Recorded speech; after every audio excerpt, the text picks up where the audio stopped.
This week, join me as I explore a biblical catastrophe of epic proportions: the destruction of Sodom and Gomorrah. According to the book of Genesis, God exacted punishment on the cities of sin by destroying them in a rain of fire and brimstone. The demise of Sodom and Gomorrah stands as one of the great cautionary tales of the Old Testament. But did the cities actually exist? Whoa. And if so, can science and archaeology explain how they met their end? To find out, I'll investigate charred ruins along the eastern Dead Sea, examine a 50,000-year-old geological record, This band here, that indicates an earthquake? and create a biblical weapon of mass destruction. Okay, that smells. We're digging for the truth. We're going to extremes to do it. It's gonna be a great adventure!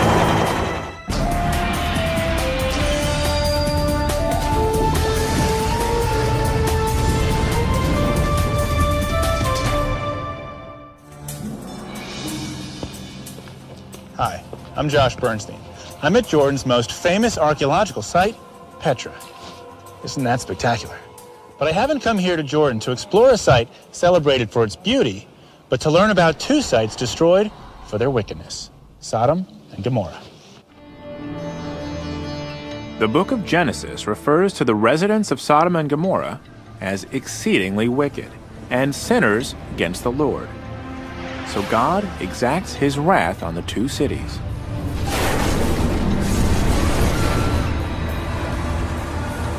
Only one man escapes the destruction of Sodom and Gomorrah: Lot, the nephew of the biblical patriarch Abraham. God allows Lot, his wife, and his two daughters to flee the cities on one condition: they must never look back. Lot's wife disobeys God's command and is turned into a pillar of salt. It's a great story, but is there any archaeological evidence to confirm it? Did Sodom and Gomorrah actually exist? The two cities make their first appearance in Genesis 10:19. They're listed among the so-called 5 cities of the plain: Admah, Zeboim, Zoar, and Sodom and Gomorrah. Many biblical scholars place these 5 cities here in the Jordan Valley, bordering one of the world's most famous bodies of water, the Dead Sea. Over the course of many millennia, water evaporated more quickly from the Dead Sea than it was replenished. Eventually, it became so salty that it could no longer sustain any life. Thus the name. But interestingly, some of the locals here refer to it by a different moniker: Buhayat Lut, Arabic for the Sea of Lot. At just over 1,300 feet below sea level, it's the lowest place on Earth. This is also the place where many scholars believe the cities of Sodom and Gomorrah once stood. Some believe they were on the western side in modern-day Israel. Others believe they were here on the eastern side in Jordan. And still others believe that the cities are actually beneath the very waters, the Dead Sea itself. In order to narrow my search, I've contacted Jordanian scholar Rami Khouri. For decades, Rami has compiled a written record of all the archaeological sites in Jordan. He's brought me to the Wadi Mujib Nature Reserve to meet a key figure from the Sodom and Gomorrah story: the physical testament to the enduring power of one of the Bible's most arresting symbols: Lot's wife. It's a message, it's a moral message, which is personified in the physical remains. Here she is. There she is. Can I go closer? Yeah, go ahead. Lot's wife, perched above the Dead Sea Highway, is actually a salt-encrusted stone pillar etched by wind and water. Oh, she's big. Yeah. With a height of over 20 feet, she's an imposing figure, but maybe a little too big to be anything more than a biblical scarecrow created by local legend. So if we're looking at this metaphorically and not literally, what's the message? I think the message from the biblical text, certainly, and it goes throughout the whole text into the New Testament, is that people should obey God, should be faithful, and should trust God. And if you don't obey God, you get zapped, again, throughout the Bible. So the people in this region could use this as sort of a boogeyman. to say you better listen to God when he speaks, because otherwise you're going to turn into that pillar. That's right. I think that's the aim of the story, and of course many stories in the Bible are like this. The interesting question is, well, when did these stories first originate? When did these narratives first become institutionalized in the values and the memories of a society? Rami explains the Bible was written as much as 1,500 years after the events of Sodom and Gomorrah supposedly took place. He says the Genesis account was likely passed down through centuries-old oral tradition, and then later transcribed into the written word. These stories, these narratives, are based on facts that we can prove in many cases: geological facts, geographical facts, chronological facts, and historical facts. So there actually could have been a Sodom and Gomorrah. I think there were cities that were destroyed. You will certainly find sites where the archaeological evidence synchronizes rather compellingly with the biblical evidence.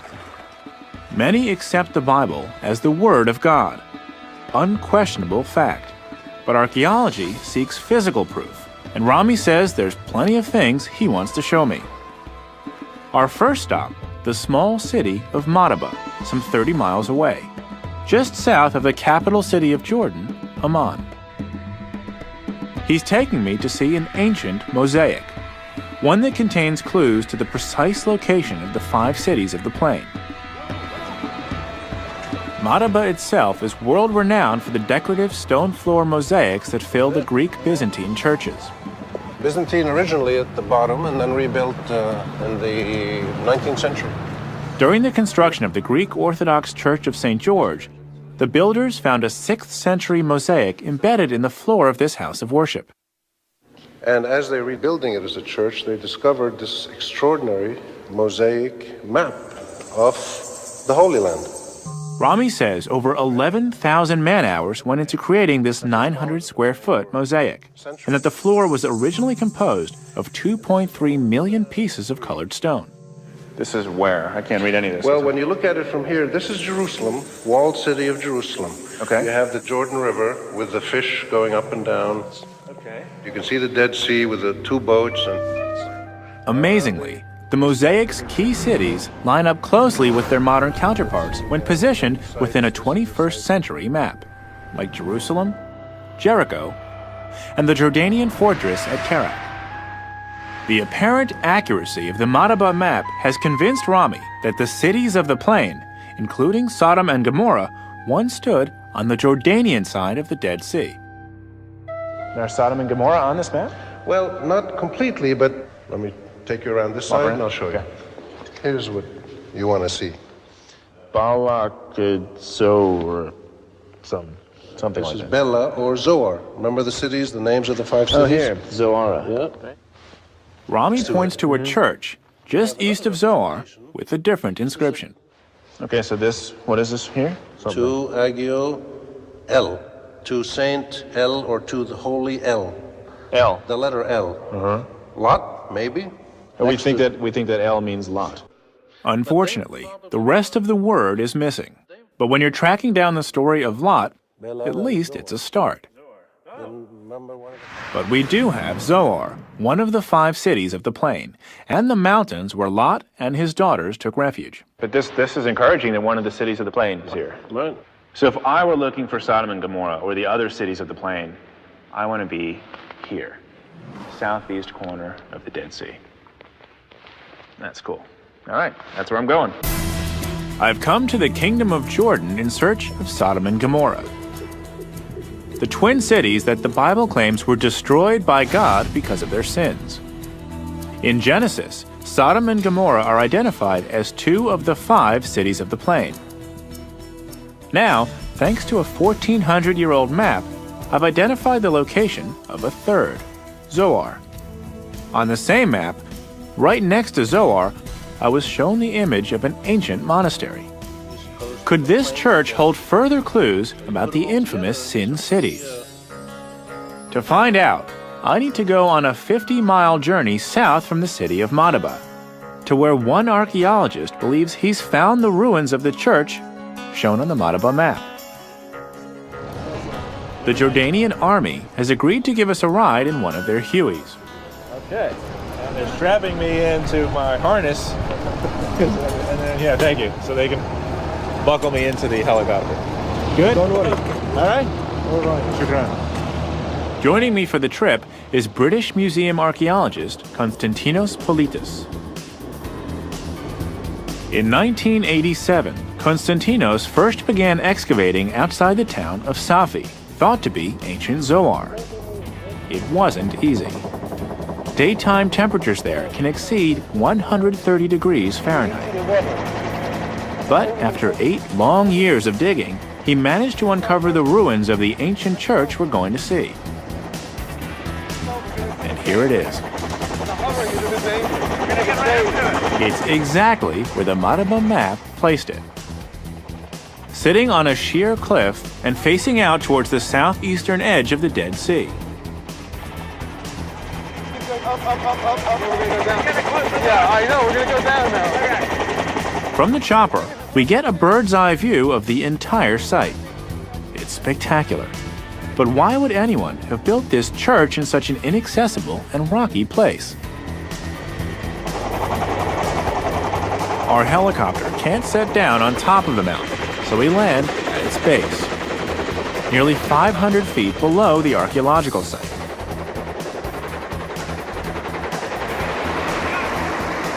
To get back up to the ancient monastery itself, we need to climb a series of steep switchbacks. Stone steps carved into the side of the rocky mountain. Yeah, this is Konstantinos tells me the mosaic map at Madaba had intrigued him for years. Here. yeah. Oh. So when you first started excavating this site, it all looked like random hillside here. Oh yeah, just like you see on the side of this hill, it's all covered. Nothing was there. Finding hard evidence for the existence of the church in the mosaic was the first of many discoveries at this site. Pottery. Look at this floor. Yeah, it's a beautiful mosaic, but let me show you something. I've got something special here. What is really important is this inscription here. Now, I know you can't see it very well. Konstantinos shows me an ancient tablet. You'll see how the letters come to life. The stone face has been weathered by time. But with a quick splash of water, the inscription comes into view. Oh, wow. That's much better. And it says, Saint Lot, please bless your servants, in Greek. The Madaba map referenced this site as the Church of Saint El, with the rest of the word missing.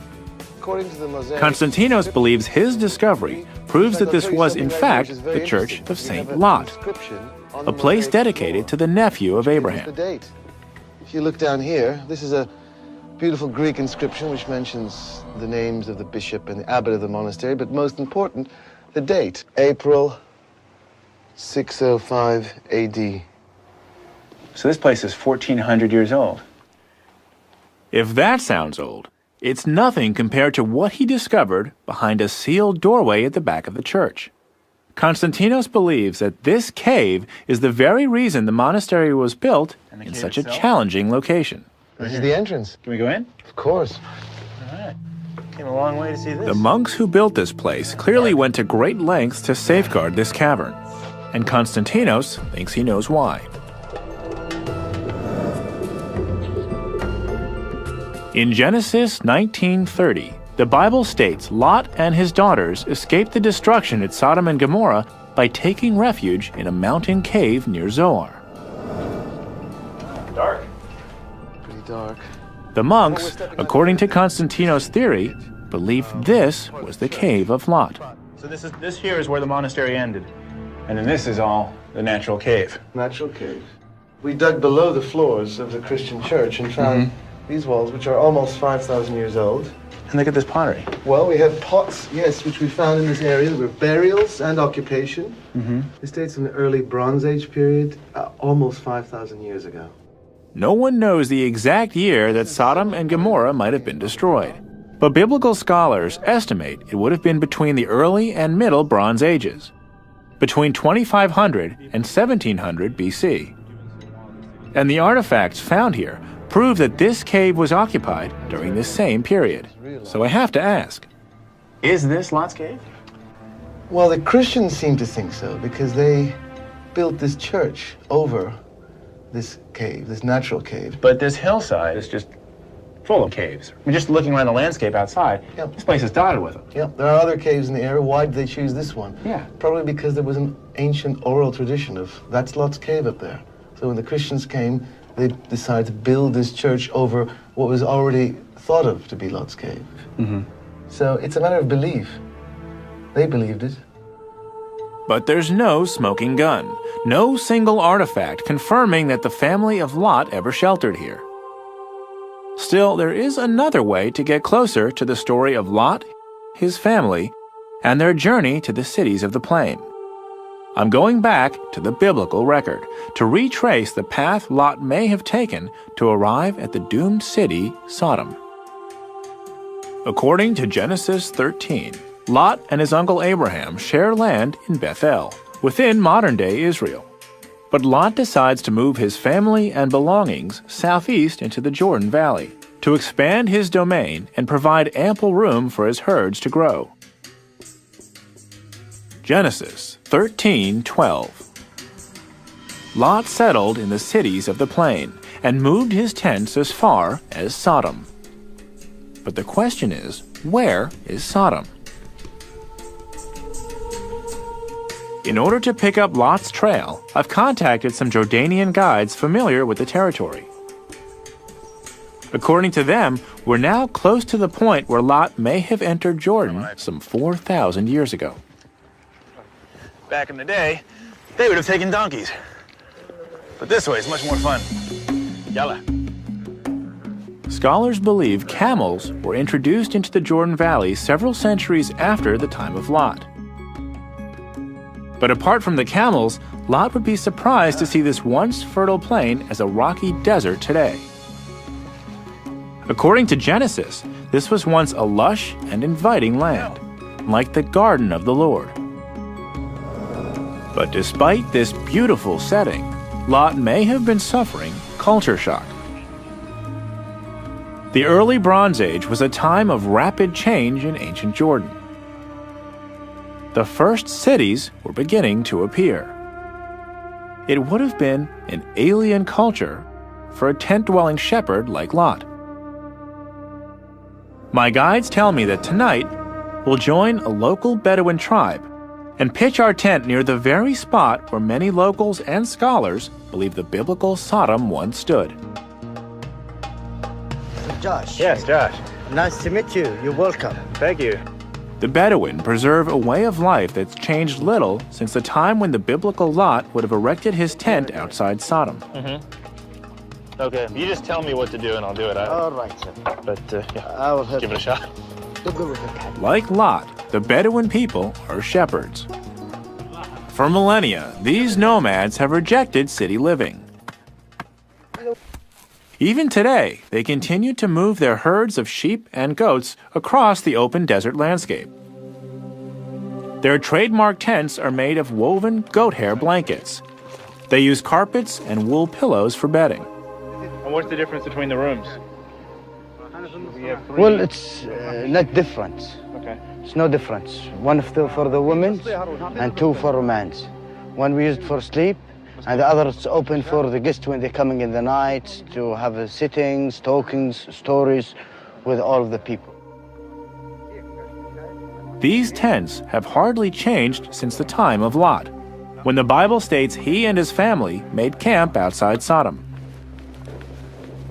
Together, we build a fire for warmth before bedding down for the night. So we've been here for several hours. Some of the guys are sleeping, some are chatting. It's definitely a magical evening.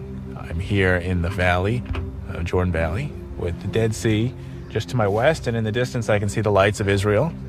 And I'm here in a Bedouin tent, which is sort of a once-in-a-lifetime opportunity to experience wandering, a stranger in a strange land.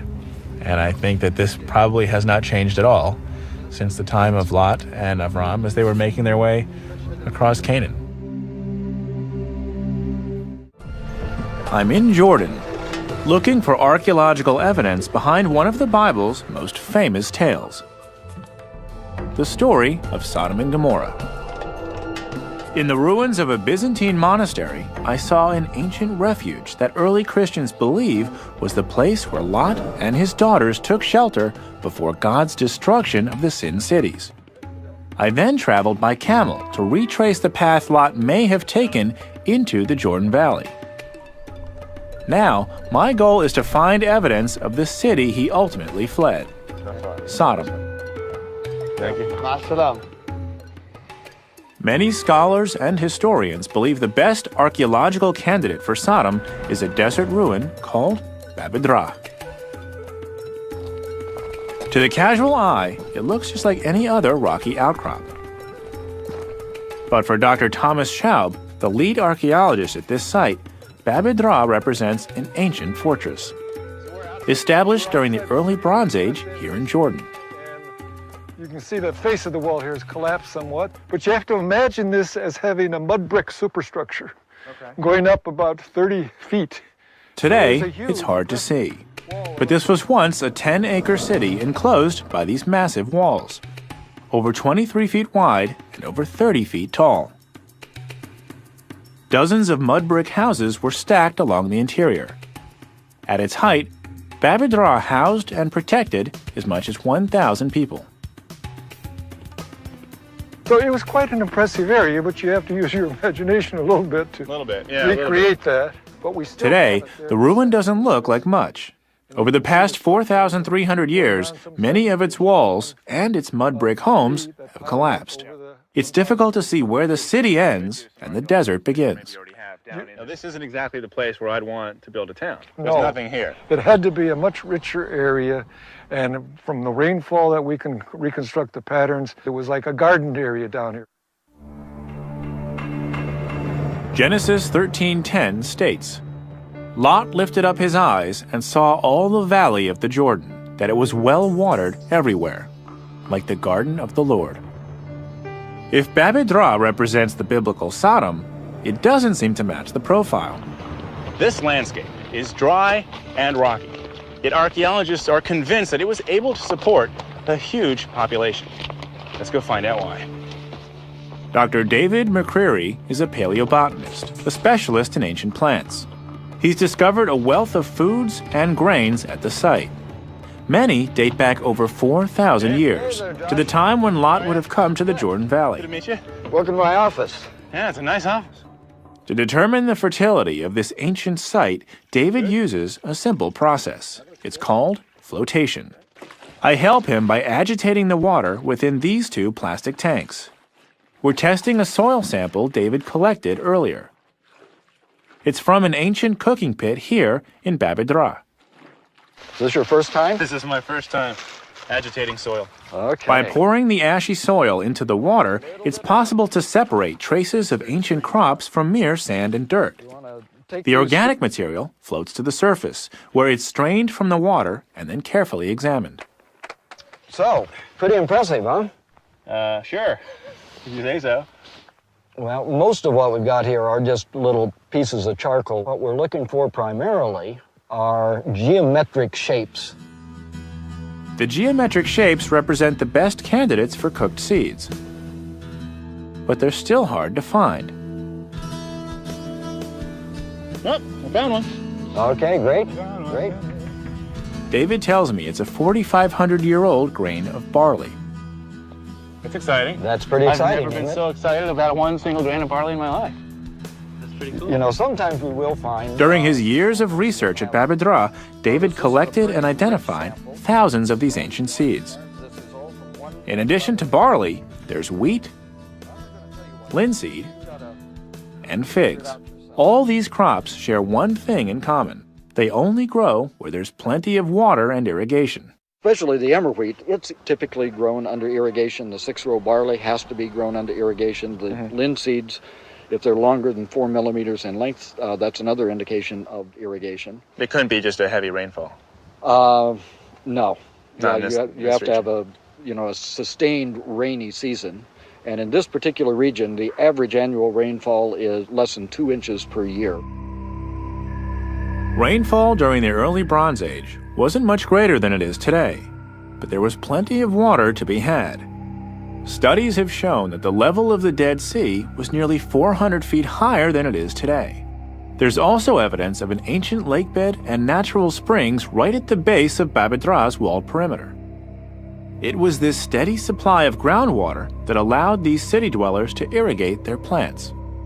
The Bible describes this region as well-watered. Right. And I'm looking for these cities of the plain. Does this meet that criteria? I would say Babedra is probably the best watered, certainly would have been one of the most fertile parts of the entire region during the early Bronze Age. So absolutely, there would have been resources here that anybody would want to take advantage of. Broken rocks and seeds offer a snapshot of Babedra as a city of prosperity. But is this the kind of well-established and enduring city that would have brought Lot to its doorstep? One that could qualify as a candidate for Sodom.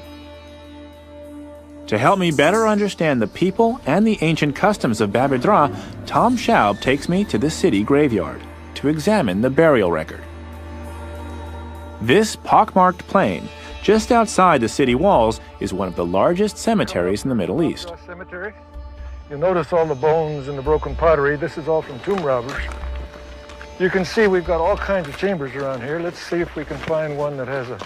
This was the final resting place for the people of this Bronze Age city for 1,200 years.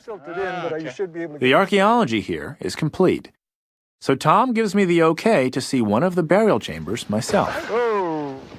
If I'm not back in 5 minutes, send a search party. We'll send the search party, right. This grave is over 4,000 years old. It's a tight fit, like entering a desert igloo. The dome chamber is only 3 feet tall and 5 feet deep. Like all the chambers here, this one's now empty. But when Tom and his team excavated these burial chambers in the 1970s and 80s, they found over 200,000 skeletons in over 20,000 tombs. Around the outside edge of the chambers, special pots were placed as dedicated offerings to the deceased. The contents of these burial sites were recorded, removed, and preserved. Good day for laundry. Tom has brought some of the funerary pieces from inside the burial chambers to show me. All of these pots are over 4,300 years old. The pottery, the agricultural record, the massive numbers of skeletal remains. These all point to the fact that Babedra was a sizable Bronze Age community that thrived in the Jordan Valley for centuries. A place of prosperity, a world not of tents, but of fixed homes with a food supply that was guaranteed. A city that might have attracted Lot. So if, going back to Lot's time, if he were seeking a place, and if Lot were going to a city of the plain, this could be one of them. Yes, if Lot was traveling during the early Bronze Age and came down to this area, it would be the only place. If you have an individual like Lot or any group traveling through the early Bronze Age at that time, this would be the place to settle. This was the only place. It's the dominant town for that period from the 3rd millennium on in this part of the area. But this is where the archaeological record of Babedra seems to part company with the biblical story. Its collapse was more of a whimper than a bang. Tom tells me the city was slowly abandoned over a period of 100 years. The Bible states that the cities of Sodom and Gomorrah ended in fire and destruction, and there's no evidence of conflagration at Babedra. To find Sodom, I need physical evidence of a fiery cataclysm here in the Jordan Valley. I'm following in the footsteps of Lot, nephew of the biblical patriarch Abraham, in a quest to find the infamous cities Sodom and Gomorrah. I've investigated the ruins of an early Bronze Age site, considered by some to be the biblical Sodom. I've also seen its burial ground, thought to be one of the largest in the Middle East. But this ancient city shows no evidence of being completely destroyed by fire. And the biblical description of Sodom and Gomorrah's final hours is as clear as it is apocalyptic.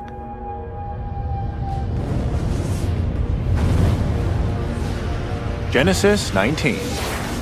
Then the Lord rained down upon Sodom and upon Gomorrah brimstone and fire from the Lord out of heaven. And he overthrew those cities, and all the plain, and all the inhabitants of the cities, and that which grew upon the ground.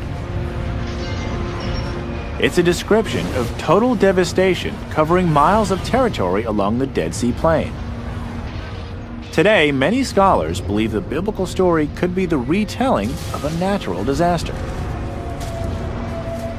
If the devastation of Sodom and Gomorrah was as terrible as the Bible describes, could some geologic record still exist? To find out, I'm leaving Jordan and traveling west into Israel, to Ein Gedi, fewer than 30 miles from Babedra. I'm with Dr. Shmuel Marco, an expert on the geological history of the biblical lands. Shmuel wants to show me a remarkable record of the many earthquakes that have shaken this region. Earthquakes that date back to the time of Abraham and Lot, and well beyond. Together, we'll examine these chalky white walls in search of clues in the geological record. Clues that might explain the upheaval that caused the destruction of Sodom and Gomorrah. We're going to climb up there. The climbing gear is already there, so we'll have to rappel this cliff over there on top. Fine. Okay. Lead the way. Shmuel tells me there have been 17 recorded earthquakes in the Dead Sea region just in the past century. The Salty Sea sits right on top of an immense geological fault. It's a tear in the Earth's crust that stretches from Lebanon to Mozambique. A 4,000-mile geological fault line that marks the dividing line between the African and Arabian tectonic plates.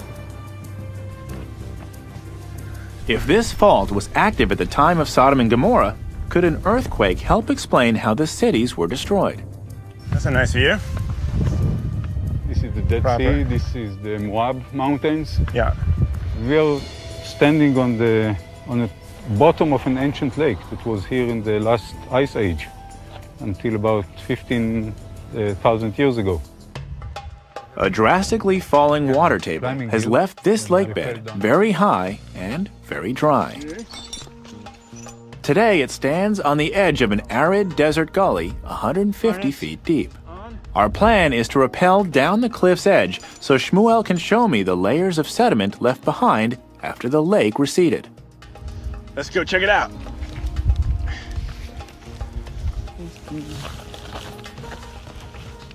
The rock is soft and crumbles beneath our feet. But it's still easy to see that this cliff face is composed of thousands upon thousands of tiny layers. In fact, each layer was formed by the cyclical deposition of sediment on the floor of this ancient lake. What does one line represent? One layer represents one season deposited at the bottom of a lake. White layers represent the summer seasons, and brown layers represent winter. So you can date these layers the way someone might date tree rings. Exactly. The tree rings are the exact analog to these layers. The difference is that trees don't live 50,000 years. Here we have more than 50,000 years record. Mm-hmm. So this is a very long record here. We have the longest record on Earth. Wow. This 50,000-year record allows geologists to clearly see when earthquakes shook the region. We're looking for layers like this that are disturbed. Shmuel points to a large band of sediment different from the rest. It's thicker and jumbled. The sediment accumulated up to here.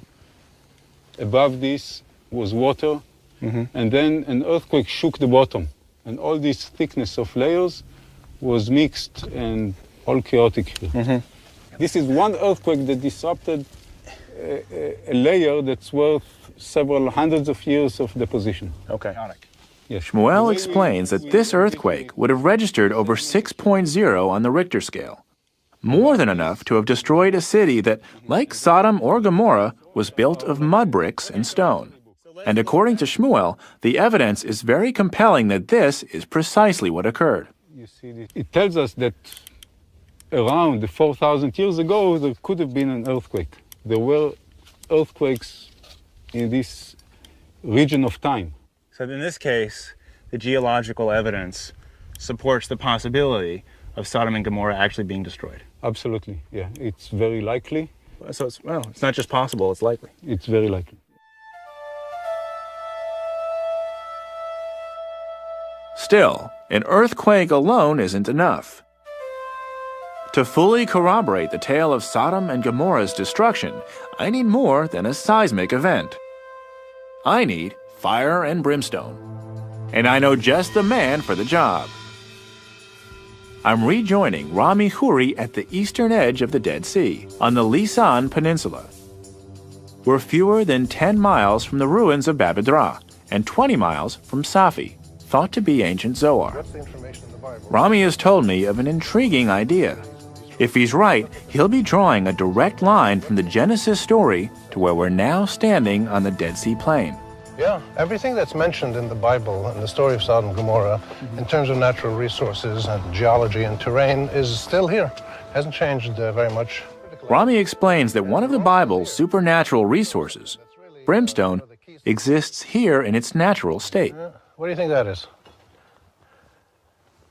I don't know, some sort of chalk? That's almost pure sulfur. Sulfur? Pure sulfur. Very high quality. Tastes like sulfur. And it's throughout the walls here. It's throughout, not just throughout the walls, it's throughout this whole area. The whole area is full of this stuff. Hey, let's get a couple more of these babies. Okay. And I'll show you what happens to it.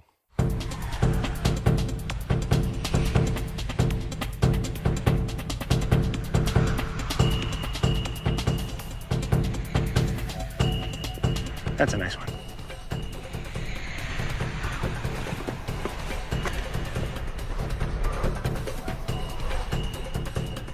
Did pretty well, yeah?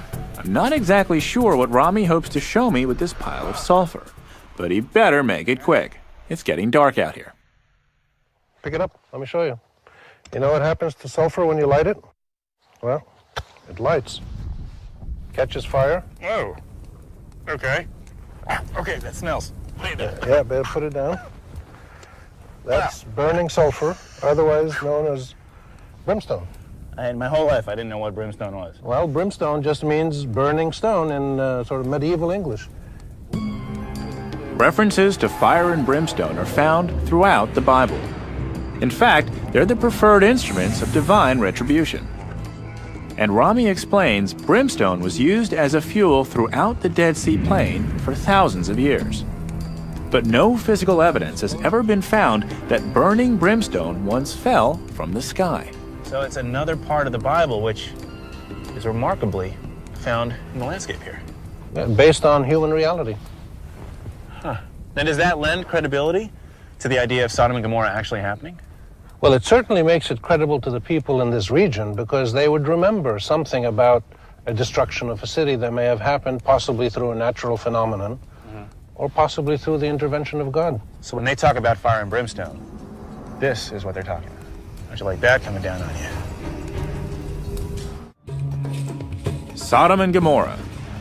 Could the biblical story of their sudden destruction possibly be true? In Israel and Jordan, I saw evidence of repeated earthquakes and witnessed burning brimstone firsthand. Okay, that smells. But actual archaeological evidence pointing to the annihilation of these cities has proved much harder to find. Now, on the last leg of my journey, I'm traveling 15 miles south to an archaeological site called Numeira.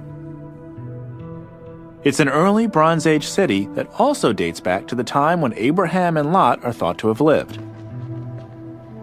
Unlike the last ruin I visited, Babydra, this city suffered a dramatic and almost instantaneous collapse around 2400 BC. I'm rejoining archaeologist Thomas Schaub to learn more about the site he discovered in 1973, and to see if there's something in the archaeological record here that ties Numeira to Sodom and Gomorrah. Sort of threat. When we excavated here, this was a straight face, and you had a beautiful looking tower. What we found on the bottom of here, and I actually can show you the spot, under this ash, flat on a horizontal floor, were two skeletons, one with a rock on top of its head, who had clearly been killed in the collapse of the tower. Bodies? Two bodies here. The two skeletons almost side by side. Like this. Right, and the feet stretched out pretty much Okay. at that angle. Okay. And clearly had been killed in the last phases of the tower, with the tower collapsing on top of them Heads crushed. by the falling stones from the tower. This photograph shows the two early Bronze Age skeletons found beneath the fallen tower. A stone shattered this skull. Something terrible must have happened for these bodies to be left unburied. Tom believes an earthquake may have triggered the tower's collapse some 4,400 years ago. Well, this, as you probably know, is a very active tectonic zone here in the Jordan Valley. We've had 17 earthquakes in the last 100 years that they've recorded. And it's possible that an earthquake could have caused this damage. It's very possible. We're not sure, but that's one possibility. Well, let's take Then Tom takes me to another part of the site. For many people, it offers a profound connection between the historical Numeira and the biblical account of Sodom and Gomorrah. He leads me to a pit where paleobotanist David McCreary is waiting for me. David wants to show me a remarkable series of layers in the soil, which record the final hours of Numeira. Exactly what's going on. What's very clear is that we've got two burn layers. A burn layer up here, you can see chunks of charcoal. Yeah. Those are probably from the wooden beams that would have supported the roofs. This layer is between 20 and 30 centimeters thick. Okay. And then below that you have a much hotter, or what I'm interpreting as a hotter burn layer. Whiter is hotter. Whiter is hotter, yeah, that's this ash. So this is not a small fire that got out of control. This is a huge fire that burned everything. It certainly shows up in every part of the city that we've excavated so far. Then that would mean that this whole city was consumed in fire. That would certainly be a strong implication. It appears as if the entire city is burnt and then abandoned. We don't have evidence of occupation after the destruction of these layers. If the writers of Genesis were aware of Numeira's destruction, this might have provided the inspiration for the biblical story. A Bronze Age city literally burned to the ground along the edge of the Dead Sea Plain, correlating closely to the time of Lot. Given where we are relative to the Dead Sea, relative to the stories in the Bible, I'm seeing a city here that was completely destroyed by fire. Right. Could this have any relevance to the stories of Sodom and Gomorrah? It could, I suppose.